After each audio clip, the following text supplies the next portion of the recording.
और हम लोग को कुछ आधार मिल जाएगा जीने का। हम लोग कड़ी मेहनत मशक्क़त आके करते हैं। अप्रैल का महीना है, उस समय हम लोग का फिजिकल लिया जाता है। जिस समय आप देख रहे होंगे कि ये जो सड़कें हैं सूनी पड़ जाती हैं, सुबह में लोग कहीं आते जाते हैं, शाम में कहीं आते जाते हैं, दोपहर के समय में सारे लोग उस टाइम में पैक हो जाते हैं। उस टाइम हम लोग 12 बजे उस ग्राउंड में तपती हुई धूप और गर्म पछुआ हवा में हम लोगों ने दौड़ लगाया, फिजिकल पास किया। सारी जो मापदंड बिहार सरकार ने इस विज्ञापन में निर्धारित की थी उसको हम लोग। मेरे साथ जो लोगों को आप देख रहे हैं, ये पीछे एक पोस्टर बैनर आपको दिखाई देगा। इससे आप अंदाज़ा और अनुमान और समझ सकते हैं कि आखिर पोस्टर पे क्या लिखा हुआ है। देखिए कि साफ तौर पे लिखा हुआ है कि भूख हड़ताल, अनिश्चितकालीन धरना है, गृह रक्षा वाहिनी सफल, अभ्यर्थी एकता जिंदाबाद, हमारी मांगे जायज़ है, चाचा भतीजे की सरकार है, होमगार्ड के सफल अभ्यर्थी लाचार हैं।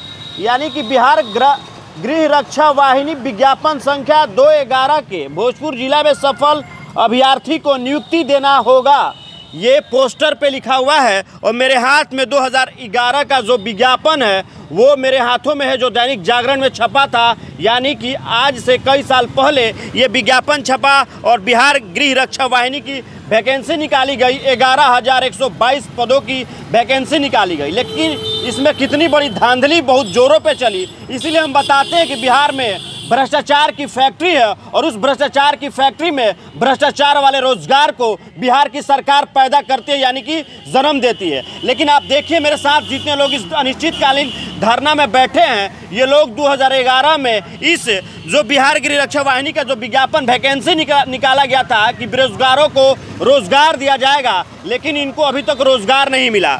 इसकी धांधली क्या है वो हम आपको बताने जा रहे हैं कि आखिर इसमें धांधली क्या हुई कि 2011 में वैकेंसी निकाली गई और इसका जब यानी जो फिजिकल, जिसके पास फिजिकल क्षमता है उसको चयनित किया जाएगा, उस तहत ये वैकेंसी निकाली गई। और 2022 में इस वैकेंसी के लिए लोगों को बुलाया गया कि अब आपका फिजिकल टेस्ट लिया जाएगा। यानी 2011 के बाद 9 से 10 यानी 11 साल बाद, 10 साल बाद 11वें साल में इन लोगों को बुलाया जाता है कि आप आइए और अपना फिजिकल का टेस्ट दीजिए। तो यहीं पे आपको सबसे बड़ा धांधली इसमें दिखाई देगा। 12 अप्रैल से 22 अप्रैल तक एग्ज़ाम लिया जाता है और जनवरी यानी 2023 में इसी साल में मेरिट लिस्ट निकाला जाता है और उस मेरिट लिस्ट में सबसे बड़ी धांधली की जाती है। और भोजपुर जिले में जो संख्या थी यानी कि 220 संख्या थी और इसमें कम अभ्यर्थियों का मेरिट लिस्ट निकला था।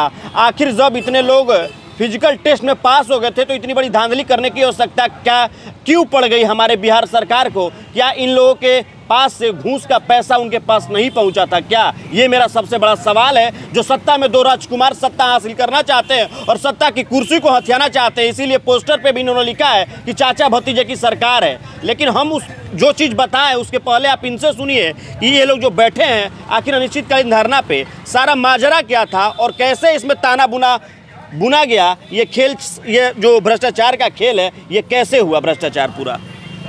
देखिए, इसमें भ्रष्टाचार तो बहुत चरम सीमा पर हुई, जिसको हम लोग अपने मुँहों से ब्यौरा नहीं कर दे सकते हैं। हम लोग हार थक कर उससे, जो भ्रष्टाचार बिहार में चल रहा है उससे हार थक कर आज रोड पर बैठ गए हैं। हम लोग अपनी दर्द को बयां कर रहे हैं, दुख को बयां कर रहे हैं, लेकिन ऐसी भ्रष्टाचार की सरकार है, भ्रष्टाचार की सरकार है, ये तो हम जानते हैं और उस बिंदु पे नहीं आते। लेकिन ये क्या था, कैसे हुआ और इसमें क्या धांधली हुई थी इसमें? देखिए, ये 2011 में विज्ञापन निकला था। 2011 में फॉर्म हम लोग से भरवाया गया कि आप लोग होमगार्ड अभ्यर्थी के लिए 220 सीट भोजपुर जिला के लिए निर्धारित की गई है, उसके लिए फॉर्म भरिए। हम लोगों ने 2011 में फॉर्म भरा, इंतज़ार करते करते 1-2 साल इंतज़ार किया, लेकिन भर्ती नहीं ली गई। सारे लोग दिल्ली, पंजाब, बम्बे जाकर अपना बच्चों का भरण पोषण पालन के लिए कमाने लगे। उसके बाद सरकार जब 11 साल बाद जगती है कि आप लोग 2011 में जो फॉर्म भरे थे उसके लिए आपको फिजिकल देना होगा। सारे लोग पेपर अखबार के माध्यम से पढ़ते हैं और पुनः बिहार दौड़कर आते हैं, वहाँ से रोजी रोजगार छोड़कर कि चलिए भाई, एक नौकरी की आस हमारी जगी है, उसमें हम लोग मेहनत करेंगे और हम लोग को कुछ आधार मिल जाएगा जीने का। हम लोग कड़ी मेहनत मशक्क़त आके करते हैं। अप्रैल का महीना है, उस समय हम लोग का फिजिकल लिया जाता है। जिस समय आप देख रहे होंगे कि ये जो सड़कें हैं सूनी पड़ जाती हैं, सुबह में लोग कहीं आते जाते हैं, शाम में कहीं आते जाते हैं, दोपहर के समय में सारे लोग उस टाइम में पैक हो जाते हैं। उस टाइम हम लोग 12 बजे उस ग्राउंड में तपती हुई धूप और गर्म पछुआ हवा में हम लोगों ने दौड़ लगाया, फिजिकल पास किया। सारी जो मापदंड बिहार सरकार ने इस विज्ञापन में निर्धारित की थी उसको हम लोग ने सफल हुए, फिर भी हम लोग को नियुक्ति नहीं दी गई। कितने अभ्यर्थी सफल हुए थे टोटल? इसमें 668 अभ्यर्थी जो हैं सफल हुए थे। अच्छा, कितने लोगों का मेरिट लिस्ट आया था? मेरिट लिस्ट इसमें 187 लोगों का आया था और 183 लोग ही ज्वाइन किए उसमें। अच्छा, बाकी लोग क्यों नहीं ज्वाइन कर? बाकी लोग, एक लोग तो एक्सीडेंट हो गए थे, उनकी मौत हो गई थी। कुछ लोग ऐसे थे जो अच्छे परिवार थे, उनको लोग बोले कि नहीं हम इसमें नहीं जाने देंगे। ऐसे करके मतलब 4 सीटें वैकेंट रह गई उसमें भी मेरिट के बाद। 183 और 87, यहाँ पे 220 की संख्या दिखा रही, फिर उसके बाद आप लोग क्या किए? जी यही तो दिक्कत है। ये बताइए, 220 सीट निर्धारित थी। फिजिकल में जो कैंडिडेट है लगभग 350 क्वालिफाई हैं, सीट आप वैकेंट छोड़ रहे हैं। क्या प्रॉब्लम थी कि आप यहाँ सीट वैकेंट छोड़ दिए? हम लोग फिजिकल क्वालिफाई किए थे, सीट इसमें अवेलेबल थी, फिर भी आपने उसको खाली छोड़ दिया। फिर आप लोग न्यायालय में भी गए थे? न्यायालय में हम लोग गए थे, वहाँ से हम लोग को जजमेंट मिला है। 33 सीट पर कराने के लिए इनको जजमेंट मिला है, लेकिन ये भ्रष्टाचार, सरकार के भ्रष्टाचारी पदाधिकारी हैं। ये लोग ऐसे सुनने वाले कहाँ हैं? हम लोगों ने बराबर इनसे मिलने के काम किया। यहाँ के जिला पदाधिकारी महोदय, समदृष्टा जो यहाँ के गृह रक्षा वाहिनी के हैं, उनसे ये कोई लोग हम लोग की बात को सुनने वाला नहीं है। बस ऐसे ही बरगलाते हैं कि हाँ आगे चिट्ठी फॉरवर्ड किए हैं, वहाँ से यदि आदेश आता है तो हम आपकी बहाली कर लेंगे, लेकिन आज तक कोई सुनवाई नहीं हुई उस पर। पैसे का भी मांग करते थे क्या वो लोग? बहुत सारे अभ्यर्थी जो है इसमें ठगे गए हैं, जो ज्वाइन भी किए हैं वो लोग भी ठगे गए हैं। बहुत मतलब 3-3 साढ़े 3 लाख रुपया देकर इस बहाली में लोग गए हैं। जो पैसा नहीं दिया ये रोड पर बैठा है, जो पैसा दे दिया वो शायद ज्वाइन कर लिया है।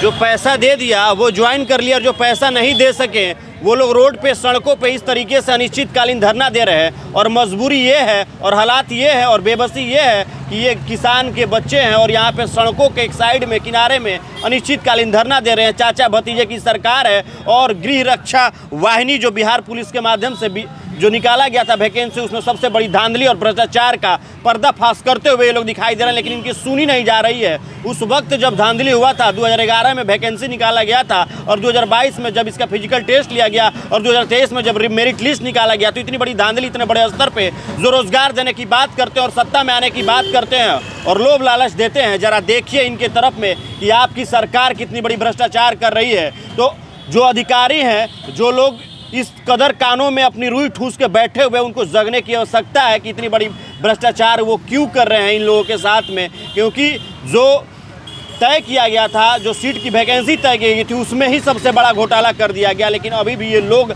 आस और उम्मीद लगाए हुए हैं कि कोई जो लोग हैं, उच्च स्तर के अधिकारी हैं, इनके पास आए और इनसे पूछे कि आखिर क्या धांधली हुई थी। लेकिन इस भ्रष्टाचार की सरकार में कोई पूछने के लिए इनके पास, यहाँ इस धरने के पास में नहीं आ रहा है, क्योंकि लोगों को अपने एसी वाले कमरों से निकलने का आदत जो नहीं है। लोग भ्रष्टाचार कर रहे हैं और टेबल के नीचे से जो पैसा लेने का जो सिस्टम बना के, भ्रष्टाचार बना के इस पूरे बिहार राज्य को खोखला करना चाहते हैं। क्योंकि आए दिन आप मेरे साथ भ्रष्टाचार की उस कहानियों को देखते हैं और भ्रष्टाचार इतने चरम सीमा अपनी प्रकाष्ठा पार कर रहा बिहार में कि लगता है कि अब मानो कि बिहार बदल नहीं पाएगा। लेकिन आज भी लोग हैं बिहार को बदलने का सपना देख रहे हैं, भले वो शिक्षा व्यवस्था हो या स्वास्थ्य व्यवस्था हो या वैकेंसी की बात की जाए या रोजगार की बात की जाए, तमाम वो जो सिस्टम बना हुआ भ्रष्टाचार का, वो आज हमारा बिहार इतने गर्त में जा रहा है। लेकिन फिर भी जो युवा हैं, मेरे साथ सभी वो युवा हैं, और खास करके जो फीमेल युवा वो भी हैं जो यहाँ पे बैठे हुए हैं। और कितने लोग देखिए पानी भी चढ़ाया जा रहा है उन लोगों को, जो पानी का जो बोतल वो भी चढ़ाया जा रहा है। 6 से 7 लोगों का देखिए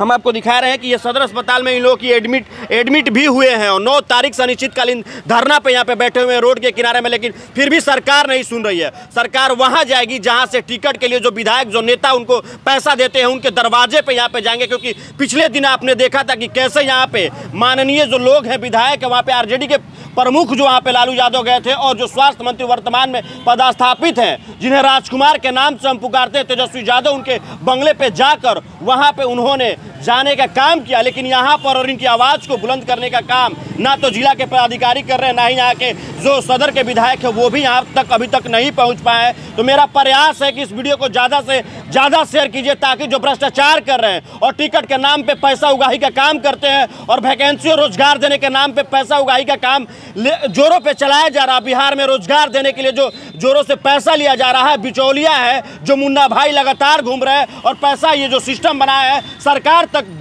पहुंचा रहे हैं। इसीलिए हम बता रहे हैं कि जो राजकुमार है लोगों को मूर्ख बनाने का काम कर रहे हैं और सत्ता हासिल करना चाहते हैं। माननीय मुख्यमंत्री नीतीश कुमार जी, ये आपके राज्य में हो रहा है, यानी हमारे राज्य में हो रहा है। और जो पैसा हम देते हैं, जो जीएसटी हम अपने इस कपड़े से जो सरकार को देते हैं, उस जीएसटी से इनकी सैलरी जाती है और इन लोगों के रोजगार के लिए पैसा फंड आता है। और उस फंड के साथ जिस तरीके से आप खिलवाड़ कर रहे हैं, उसका जीता जागता उदाहरण है कि इतने लोग आज अस्पताल में भर्ती हैं इस अनिश्चितकालीन धरना के वजह से। तो इस कमेंट करके जरूर बताइएगा कि आखिर इनके साथ न्याय होना चाहिए या नहीं होना चाहिए।